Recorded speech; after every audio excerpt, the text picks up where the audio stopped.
Write the explicit equation for the sequence 324, 108, 36, 12.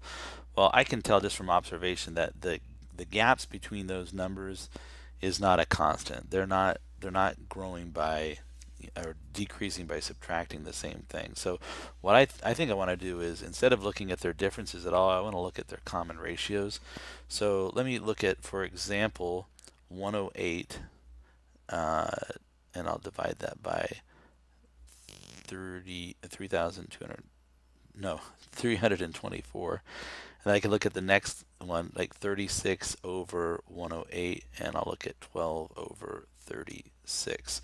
So when I look at these, the ratios of a number divided by the number that preceded it, I keep seeing this recurring thing, right? 108 divided by 324 is, no, not 27, 324 is magically 1/3, right?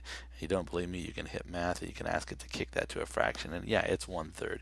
36 divided by 108, I hit it and it's that same decimal. It is indeed 1/3, and 12, and I know this because 3 times 12 is 36, right? 12 times 12 divided by 36 is 1/3. So what's happening here each time is, as I move forward, I'm multiplying by a third.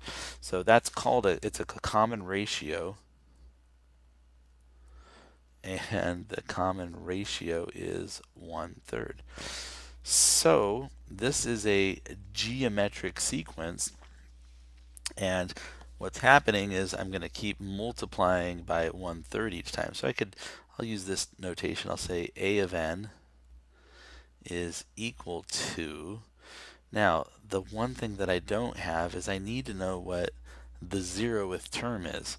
So if I'm multiplying by a third each time, to go forward I can either divide by a third or multiply by 3. So 324 times 3 gives me 972. So 972 is my 0th term, and what I'm doing each time is I'm multiplying by 1/3. And then let's raise that to the nth power to say how many times I'm multiplying by a third. So if I want the first term, I'm just multiplying by a third once, right? 972 times a third will give me 324.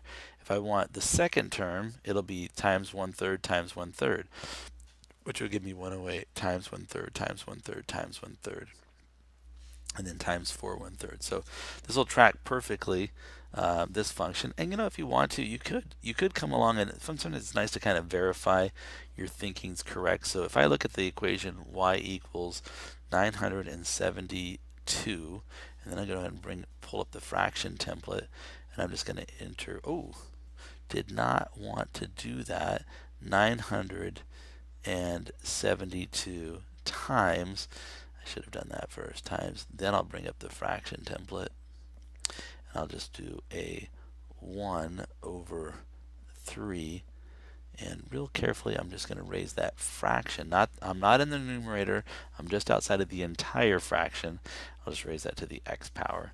So if I look at the table of values generated by that function, you can see the 0th term is 972, the first one's 324, 108, 36, 12, 4. 4/3, below that it should say probably 4/9, 4/27, etc. So this is exactly the explicit equation for this geometric sequence.